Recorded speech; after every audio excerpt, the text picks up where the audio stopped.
الحمد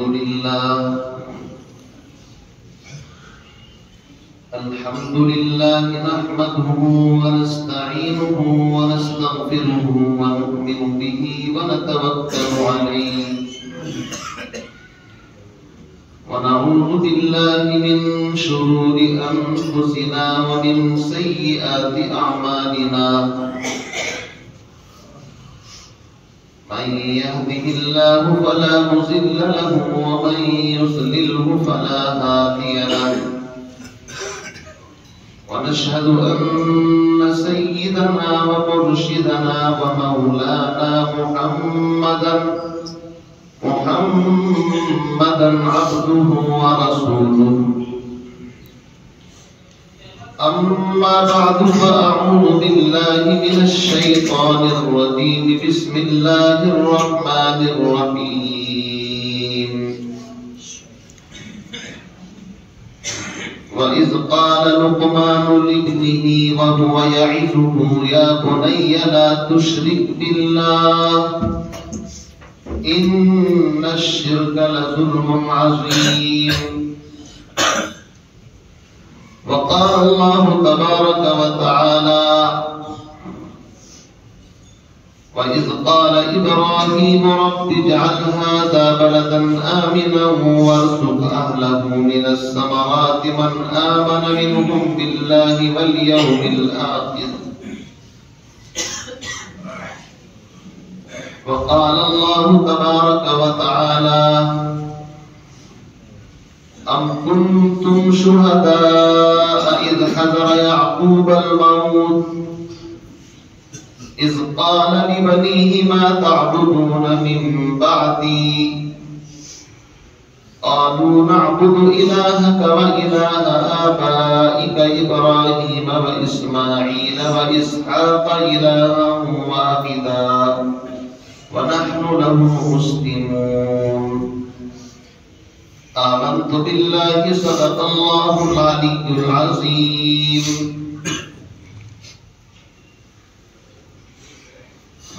اللهم صل على محمد وعلى آل محمد كما صليت على إبراهيم وعلى آل إبراهيم إنك حميد مجيد اللهم بارك على محمد وعلى آل محمد كما باركت على إبراهيم وعلى آل إبراهيم إنك حميد مجيد يا رب صل وسلم دائما أبدا على حبيبك خير الخلق كلهم هو الحبيب الذي ترجى شفاعته لكل حول من الأحوال مقتحم خشت اول جونہد معمار کچ خشت اول جونہد معمار کچ تا سریا میروت دیوار کچ انتہائی واجب الاحترام بزرگوں دوستوں بھائیوں آپ حضرات کی خدمت میں گزشتہ 4-5 جمعوں سے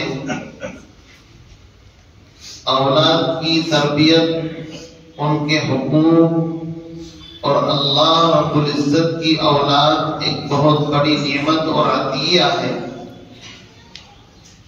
اولاد کے ماں باپ پر کیا حقوق ہیں اولاد کی تربیت کس طرح کرنی چاہیے اس موضوع پر پچھلے گزشتہ 4-5 جمعوں سے الحمدللہ آپ حضرات کی خدمت میں قرآن و سنت کی روشنی میں بندہ کچھ عرض کر رہا ہے آج بھی میں نے قرآن پاک کی 2-3 جگہ سے کچھ چھوٹی چھوٹی آیتوں کے ٹکڑے پڑھے ہیں انشاءاللہ آپ دعا فرمائیں اللہ رب العزت پروردگار عالم میری زبان سے وہ صحیح باتیں جو ہم سب کے لیے مفید ہوں کارآمد ہوں کہلوانے کی اللہ سعادت توفیق عطا فرمائے۔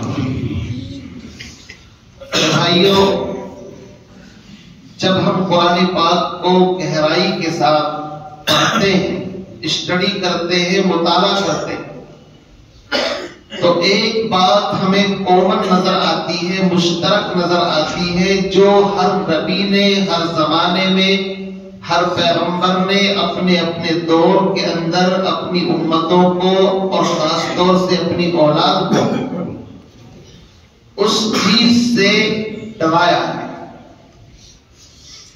وہ چیز جو میں نے آیات پڑھی ہیں، ان تمام میں وہ چیز آپ کو ملے گی۔ میں انشاءاللہ قرآن پاک کی آیات پڑھ کر کے آپ حضرات کے سامنے اس کو ثابت بھی کروں گا، بیان بھی کروں گا۔ گزارش یہ ہے کہ توجہ کے ساتھ سنیں، توجہ ادھر ادھر نہ جائے، سب میری طرف دیکھیں، میں آپ کی طرف دیکھوں۔ بات دل سے نکلتی ہے تو دل پر اثر کرتی ہے، اور بات زبان سے نکلتی ہے اور سننے والے کی توجہ ادھر ادھر ہوتی ہے تو پھر اس کا وہ نفع اور فائدہ نہیں ہوتا، پھر ایک فارملٹی اور رسم رہ جاتی ہے کہ جمعے کا خطاب ہے، امام صاحب کو آدھا گھنٹہ مائک پر بولنا ہے، عوام کو سننا ہے، پھر اس سے زیادہ کوئی حیثیت باقی نہیں رہ جاتی۔ میں کوئی رسمی خطیب نہیں ہوں کہ مجھے اسپیشل آپ نے پروگرام کے لیے بلایا ہو، اور میں کوئی ڈیمانڈ والا بھی خطیب نہیں ہوں کہ جی مفتی صاحب آج ذرا اس موضوع پر آپ بات کر دیں، پھر کل کسی اور موضوع پر فرمائش آئے گی تو پتا چلا کہ میں فرمائش کی نظر ہو کر کے رہ جاؤں گا، بات ہو ہی نہیں پائے گی۔ اس لیے میں کبھی کسی کی ڈیمانڈ پر کوئی بیان نہیں کرتا ہوں، کسی کی فرمائش پر میں کوئی اسپیچ نہیں دیتا ہوں۔ میں صرف اتنا کرتا ہوں کہ اپنے رب سے، اللہ سے پہلے مانگتا ہوں، یا اللہ میری قوم کے لیے، میرے مقتدیوں کے لیے، میرے بہرنے والوں کے لیے، میرے بھائیوں کے لیے اس وقت سب سے بڑی ضرورت کون سی ہے؟ یا اللہ آپ میرے دل پر ڈال دیجئے، دینے والے آپ ہیں، عطا کرنے والے آپ ہیں، میری زبان سے تو صرف بات نکل رہی ہے۔ اس لیے کہ ہر چیز میں اصل چیز طاقت اللہ کی ہے۔ میرے عزیز بھائیوں، میں نے جو قرآن پاک کی آیات آپ کے سامنے پڑھی ہیں، آج آپ دیکھیں گے ان آیات کی روشنی میں تھوڑا سا میں اور آپ اپنے گریبانوں میں جھانک کر کے دیکھیں، تجزیہ کریں کہ کیا آج معاشرے کے اندر یہ باتیں پائی جا رہی ہیں یا نہیں پائی جا رہی ہیں۔ سب انبیاء علیہ السلام اس زمین پر ایک ہی آواز لے کر کے آتے ہیں، لا الہ الا اللہ۔ ساری طاقتوں کا مالک تنہا صرف اللہ ہے۔ یہ پیشانی جھکے گی تو اللہ کے سامنے، یہ ہاتھ اٹھیں گے تو اللہ کے سامنے، دل و دماغ میں خیالات آئیں گے تو اپنے مولا کے، اپنے رب کے۔ اس لیے اس کو ہم کہتے ہیں ایمان۔ ہر پیغمبر اس کائنات میں، اس زمین پر، اس دھرتی پر انسانوں کے درمیان ایمان کو لے کر کے آتا ہے، اور ایمان سے بڑھ کر کے کوئی سرمایہ نہیں ہے میرے بھائیوں۔ حضرت سیدنا یعقوب علیہ السلام، آپ جانتے ہیں یعقوب علیہ السلام بیٹے ہیں حضرت اسحاق کے۔ حضرت اسحاق علیہ السلام نبی ہیں، وہ بیٹے ہیں حضرت ابراہیم علیہ السلام کے۔ تو حضرت ابراہیم علیہ السلام کے پوتے حضرت یعقوب علیہ السلام، انہی کی اولاد کو بنی اسرائیل کہا جاتا ہے۔ قرآن پاک میں آپ کو جگہ جگہ جو آئے گا، یا بنی اسرائیل، یا بنی اسرائیل، اے فرزندان یعقوب، اے یعقوب کے بیٹوں پوتوں، اے یعقوب کی اولاد، انہی کو بنی اسرائیل کہا جاتا ہے۔ یہ اللہ کی طرف سے چنے ہوئے بندے تھے، اس میں کوئی شک نہیں۔ جس خاندان کے اندر باپ بھی نبی، بیٹا بھی نبی، پوتا بھی نبی، پڑ پوتا بھی نبی، حضرت یوسف یہ حضرت یعقوب کے بیٹے ہیں، وہ بھی نبی ہیں، اور جس میں تقریباً 12,000 یا اعلی اختلاف الروایات 40,000 مختلف روایتیں ہیں۔ اتنے پیغمبر جس نسل کے اندر یکے بعد دیگر چلے ہو تو وہ معمولی انسان تو نہیں ہوتے۔ بہرحال مجھے اس وقت بنی اسرائیل کی تاریخ بیان نہیں کرنی ہے، میں عرض یہ کرنا چاہتا ہوں کہ حضرت یعقوب علیہ السلام کو اللہ نے بیٹے عطا فرمائے، 12 بیٹے تھے، ان میں سے ایک یوسف علیہ السلام ہے۔ سورہ یوسف میں تفصیل سے وہ واقعہ آ جائے گا کہ بھائیوں نے ان کو لے جا کر کے کنویں کے اندر ڈال دیا، وہاں سے ان کو نکالا ایک قافلے والوں نے، اور بھائیوں نے اس کی بھی قیمت کھا لی۔ وَشَرَوْهُ بِثَمَنٍ بَخْسٍ دَرَاهِمَ مَعْدُودَةٍ، چند کھوٹے سکوں کے عوض یوسف جیسے نبی اور ہیرے کو بھائیوں نے فروخت کر دیا۔ مقصد یہ تھا جان بچی لاکھوں پائے۔ حضرت یوسف علیہ السلام قربانی دے رہے ہیں، یاد رکھیے قربانی کے بعد کوئی چیز کبھی رائے گا نہیں جاتی۔ ہر قربانی کے بعد اللہ کی طرف سے عروج نصیب ہوتا ہے، بلندی نصیب ہوتی ہے۔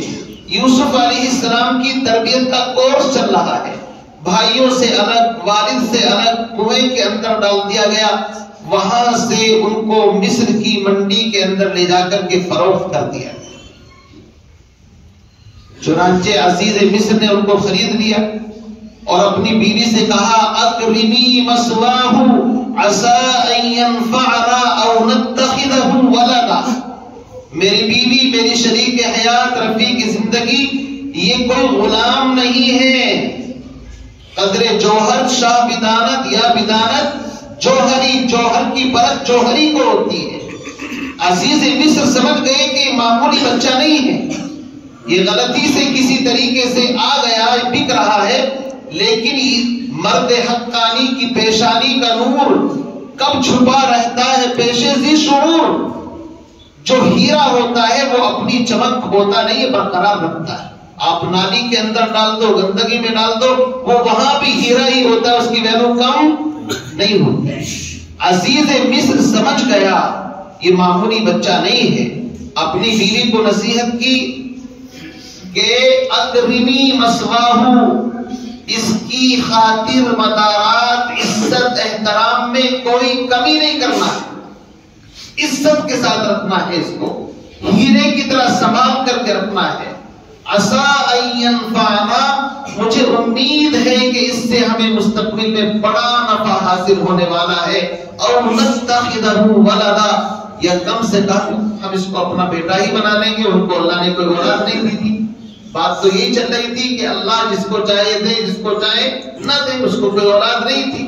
جیسے فرعون کو بھی کوئی اولاد نہیں تھی، جب موسیٰ علیہ السلام کو پکڑا تو ان کی جو بیوی تھی آسیہ، انہوں نے یہی تو کہا تھا نا کہ بھائی قرۃ عین لی ولک لا تقتلوہ عسى ان ينفعنا او نتخذه ولدا، بھائی کیوں قتل کرتے ہو؟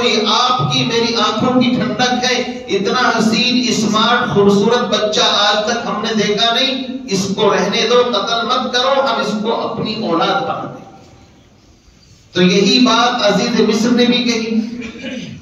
قصہ مختصر، یوسف علیہ السلام پر الزامات لگے بے بنیاد، جیل کاٹنی پڑی، جیل کے اندر رہنا بھی اللہ کی مرضی اور مشیت کی وجہ سے تھا۔ یہ پروسیس ہیں وہاں پر گزر رہے ہیں۔ اس کے بعد اللہ رب العزت نے جب ان کو آزادی عطا فرمائی اور وہاں سے پھر وہ باہر نکل کر کے آئے تو سیدنا یوسف نبینا علیہ السلام کے زمانے میں خواب دیکھا گیا تھا، آپ واقف ہیں، اس کی تعبیر یوسف علیہ السلام نے بتائی۔ تو بادشاہ نے ان کو اپنے قریب بلایا اور کہا کہ آپ ہمارے خاص لوگوں میں شامل ہو جاؤ۔ انہوں نے کہا کہ جب تک مجھ پر جو الزام لگا ہے اس کی صحیح طریقے سے تحقیق اور تفتیش نہیں ہوگی، میں جیل سے باہر نہیں آؤں گا۔ پہلے اس کے بارے میں تو کلیئر کرو، یہ نبی کا کریکٹر ہوتا ہے، یہ نبی کا مقام ہوتا ہے۔ بہرحال جلدی سے وہ فائل کھولی گئی تو عورتوں نے اقرار کیا کہ یوسف علیہ السلام سچے ہیں، ہم غلطی پر تھے، یعنی دودھ کا دودھ پانی کا پانی ہوا۔ اس کے بعد وہ باہر آئے پھر وہ جو قحط سالی کا زمانہ چلا ہے اس کے اندر یوسف علیہ السلام نے آگے بڑھ کر کے پیشکش کی اجعلنی علی خزائن الارض انی حفیظ علیم. اگر آپ اپنے ملک کے اس کرائسس کو صحیح طریقے سے لے کر کے چلنا چاہتے ہو اور چاہتے ہو کہ عوام کی خیر اور بھلائی، تو اس عہدے کو میرے سپرد کر دیا جائے.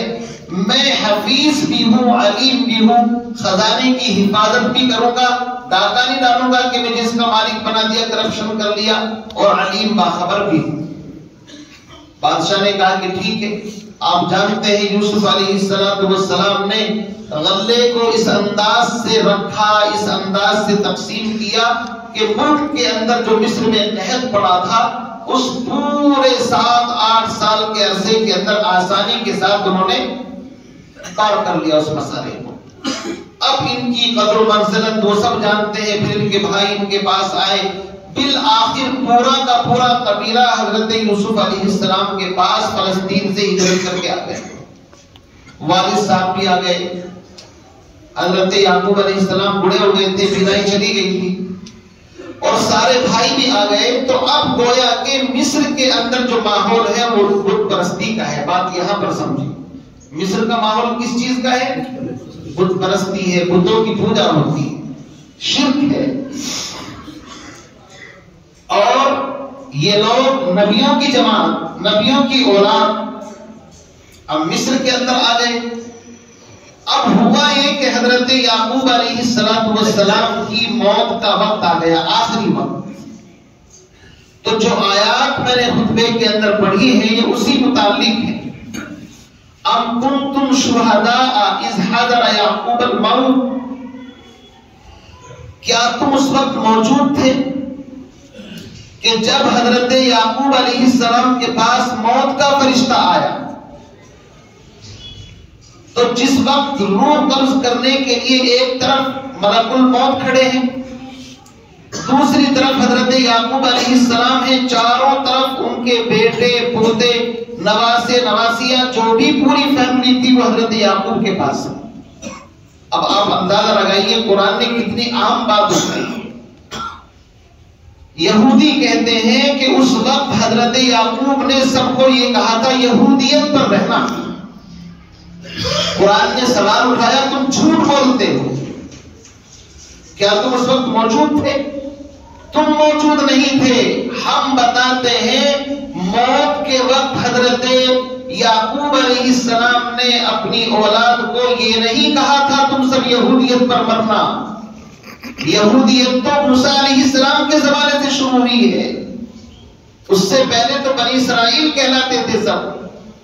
اصل مسئلہ یہ ہے انہوں نے اپنی اولاد کو اس کی وصیت نہیں کی تھی اے یہودیوں جس چیز کو تم لوگوں کو بتلاتے ہو، بلکہ ہم بتاتے ہیں موت کے وقت حضرت یعقوب نے کیا کہا تھا.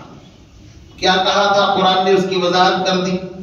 اب کنتم شہداء اذ حضر یعقوب الموت اذ قال لبنیہ، اس وقت کو یاد کرو جب اپنے بیٹوں سے، پوتوں سے، نواسوں سے، پوری فیملی کے لوگوں سے حضرت یعقوب علیہ السلام نے ایک ہی سوال کیا تھا، ما تعبدون من بعدی.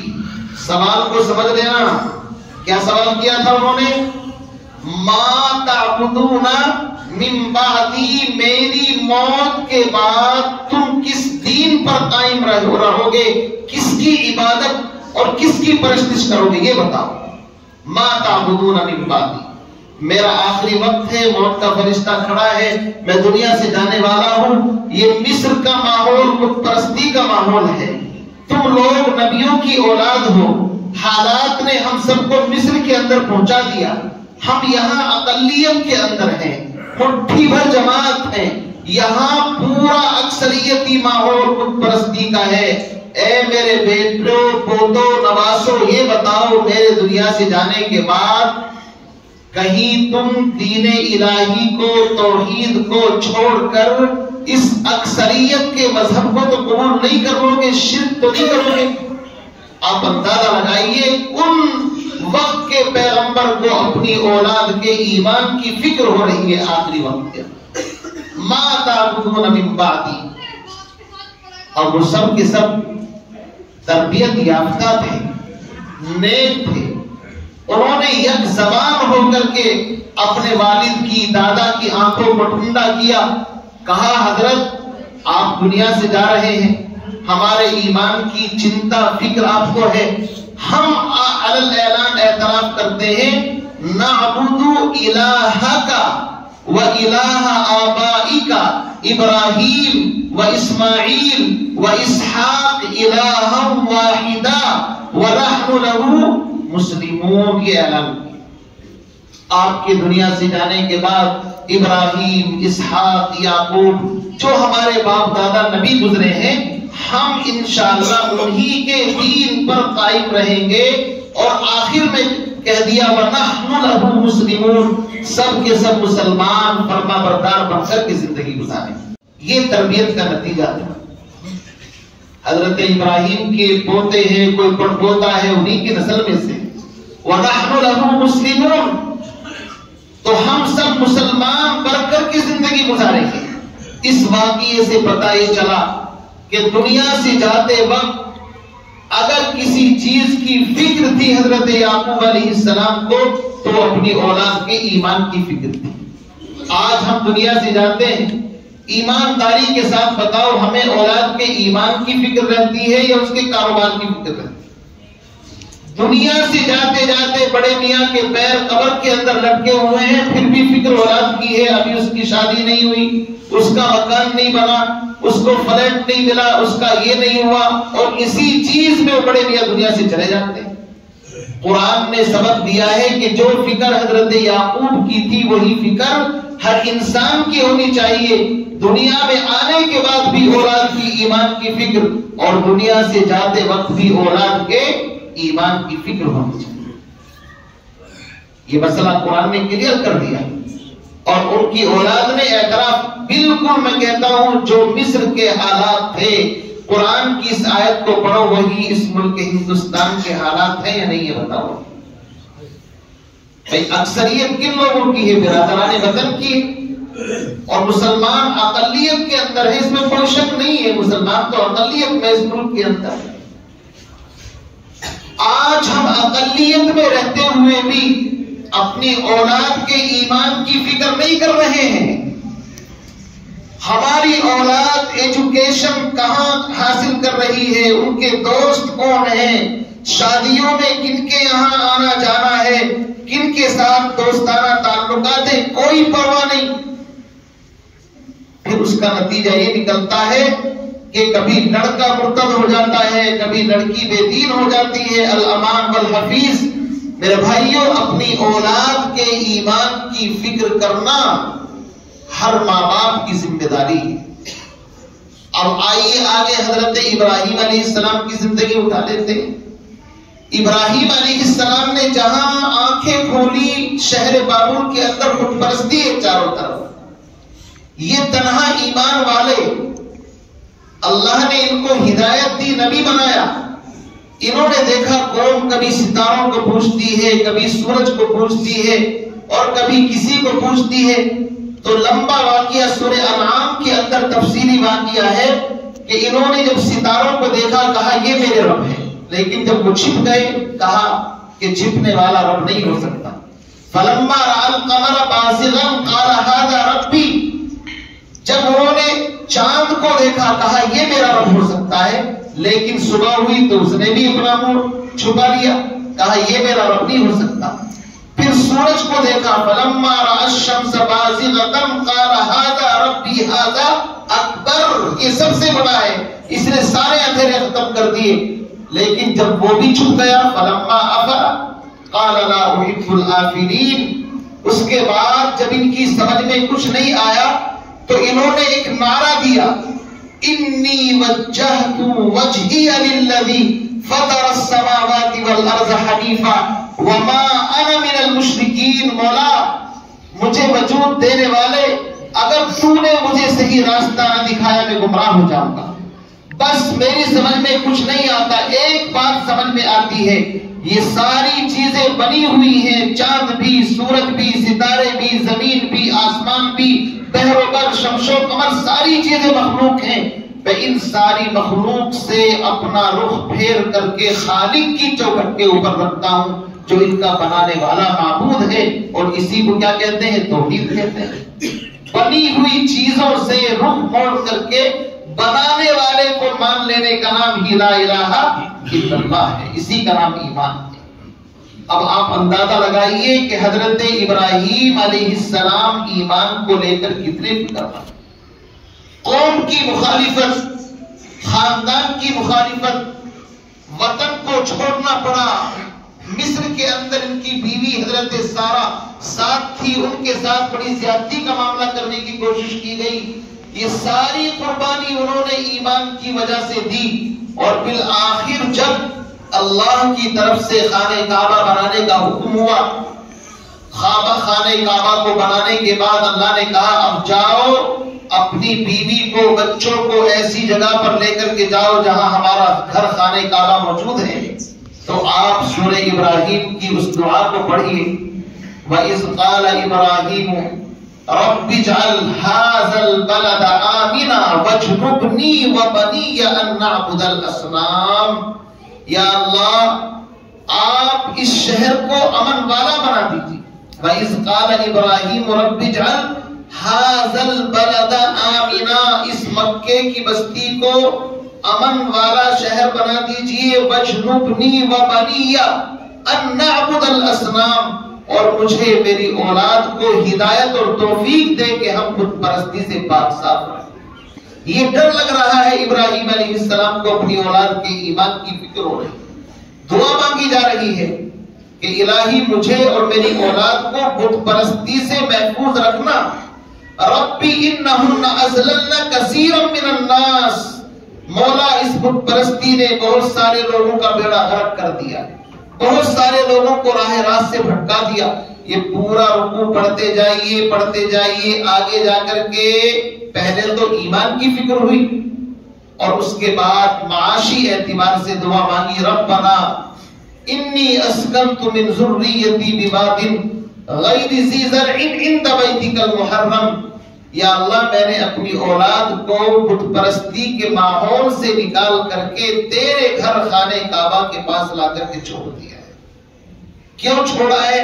لیقیم الصلاۃ، تاکہ یہ نماز قائم کرے۔ پتہ یہ چلا کہ مسجد کے گھر قریب رہنا یہ ایمان والوں کی سعادت کی بات ہے۔ اگر کسی کو مسجد کا پڑوس میسر آ جائے تو خوش قسمت ہے۔ کیوں؟ اس لیے کہ مسجد کے سائے کے اندر زندگی گزارنے والا گویا کہ وہ نماز کی پابندی کرے گا، مسجد کو آباد کرے گا۔ حضرت ابراہیم علیہ السلام کی سوچ یہی تھی، مولا میں نے شہر بابل کو اس لیے چھوڑا ہے، وہ بت پرستی کا گڑھ تھا، مجھے اپنی اولاد کی بت پرستی کے اندر مبتلا ہو جانے کا ڈر تھا، تشویش تھی، اس لیے میں نے اپنی اولاد کو تیرے گھر خانہ کعبہ کے پاس لا کر کے بسا دیا، لیقیم الصلاۃ، تاکہ یہ نماز قائم کرے۔ اور غالب نے ایک شعر کہا تھا کہ مسجد کے زیر سایہ ایک گھر بنا لیا ہے۔ جب اس نے مسجد کے قریب میں اپنا گھر بنایا، دہلی کے اندر تو رہتا تھا نا مرزا غالب، تھا شرابی لیکن کچھ اشعار اس کے بڑے زبردست بھی، اس نے یہی کہا مسجد کے زیر سایہ ایک گھر بنا لیا ہے، یہ بندہ کمینہ ہمسایہ خدا ہے۔ بندہ تو میں گنہگار ہوں، نالائق ہوں، لیکن پڑوس میں نے اللہ کا چنا ہے۔ مسجد کے برابر میں رہنے والا اللہ کے پڑوس کے اندر رہتا ہے۔ آج ہم مسجد کے برابر میں رہ کر کے حق ادا نہیں کرتے، ہم سمجھتے ہیں جو چیز بڑی نعمت مل جاتی ہے اس کی قدر نہیں ہوتی ہے انسان کو۔ میرے بھائیوں، ابراہیم علیہ السلام نے یہی کہا، میں نے اپنی اولاد کو تیرے گھر کے پاس لا کر کے چھوڑا ہے، لیقیم الصلاۃ، تاکہ یہ نماز قائم کرے، فاجعل افئدۃ من الناس، مولا آپ لوگوں کے دل کی طرف موڑ دیجیے۔ دنیا میں بسنے والا ہر انسان وہاں جانے کی تمنا کرتا ہے، یہ دعا ہے ابراہیم علیہ السلام۔ آگے چلیے، پارہ نمبر 16 سورہ مریم، حضرت ابراہیم علیہ السلام کے جو والد تھے وہ بت پرست تھے. اپنے والد کو بھی انہوں نے شرک سے روکنے کی کوشش کی. وَاذْكُرْ فِي الْكِتَابِ إِبْرَاهِيمَ إِنَّهُ كَانَ صِدِّيقًا نَبِيًّا إِذْ قَالَ لِأَبِيهِ يَا أَبَتِ لِمَ تَعْبُدُ مَا لَا يَسْمَعُ وَلَا يُبْصِرُ وَلَا يُغْنِي عَنْكَ شَيْئًا. اے ابا جان، دیکھیں مشرک ہے باپ لیکن ادب پھر بھی کر رہے ہیں. ابا جان کہہ رہے ہیں یا ابتی، اے والد گرامی، آپ ایسوں کی پوجا کرتے ہیں لا جو نہ سن سکتے ہیں، نہ بول سکتے ہیں، نہ دیکھ سکتے ہیں. آپ ان کی پوجا مت کیجئے، یہ شیطانی ہتھ کنڈے ہیں. شیطان نے بہت سارے لوگوں کی راہ مار دی ہے. اپنے والد کو سمجھاتے رہے. چونکہ نبی جانتا ہے شرک سے زیادہ خطرناک کوئی چیز نہیں ہوتی. شرک اللہ کے ساتھ بغاوت کا نام ہے. کھانے کو وہ دے، پینے کو وہ دے، ساری چیزیں وہ دے، اور اس کے باقی دشمنوں کی فہرست میں آپ جا کر کے بیٹھ جائیں، ٹینشن ہوگی نہیں ہوگی. ایک باپ اپنی اولاد کو سب کچھ دے لیکن بیٹا باپ کے دشمنوں میں بیٹھتا ہے جا کر کے، تو کتنی تکلیف ہوتی ہے. اللہ بھی شرک سے ناراض ہوتے ہیں کہ میں نے اس جہان بنایا ہے، ساری چیزیں میں نے بنائی اور تم جا کر کے اپنی پیشانی دوسری کے سامنے پھینکتے ہو. اس لیے ہر نبی نے قرآن کے اندر گھس کر کے ایمان کا علم بلند کیا، اعلان کیا. اپنی اولاد کو بھی بت پرستی سے روکا اور ضرورت پڑی تو اپنی قوم کو تو روکا ہی ہے. قرآن پاک میں جگہ جگہ ہے وَإِلَىٰ عَادٍ أَخَاهُمْ هُودًا قَالَ يَا قَوْمِ اعْبُدُوا اللَّهَ مَا لَكُم مِّنْ إِلَٰهٍ غَيْرُهُ. ہر نبی نے ہر قوم کی طرف آ کر کے دعوت دی لیکن اپنے خاندان کے لوگوں کو بھی بت پرستی سے روکنے کی پوری کوشش کی. حضرت ابراہیم نے یہی کہا لا تعبد الشیطان، آپ شیطان کے راستے پر نہ چلیں. باپ کیا کہتا ہے یا ابراہیم لئن لم تنتہی لأرجمنک وہجرنی ملیا.